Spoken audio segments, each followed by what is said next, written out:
aan ku bilaabo boqorada codka Yurub Maxamed Cabdi Yurub soo dhawow baan ku leeyahay waan dhawahay walaal sagal maxaad noo haysaa maanta qoraxdii iyo jawigii iyo arladii iyo barwaaqadii arrimahan is wada galay waa la oran jiray Soomaa aad iyo tagalay walaalo heestaan maanta inoo wado dadkii caawi kaga wada dhigtay maadaama habeen qaban jirnay maalin baan ugu cusub heestaan aan wado walaalo maanta waxa la yiraahdaa intaan qalin iyo waraaq la galo qol madow habeen qalbigu wuxuu mahanayaa inaan magacaaga qoro ayaa la yiraahdaa waxa sameeyay Axmed Cismaan Batoon oo aad u salaamayo abwaan qaaliya laxanku waa ustaad Xasan Saleebaan Dhuxulaaf Saalax oo aad isaga u salaamayo muusiguna deeyaa kale aad ciltire aad codkuna waa miskiinta aad waa hagaag daawasho wanaagsan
farxadayda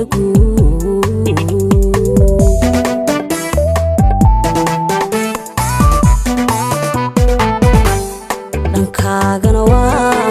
waa qabye qabo caashaqa qiimi waxaan doonayo qaqalo aroos mugliyo qorshe farxadaydan guud qabyada noqotay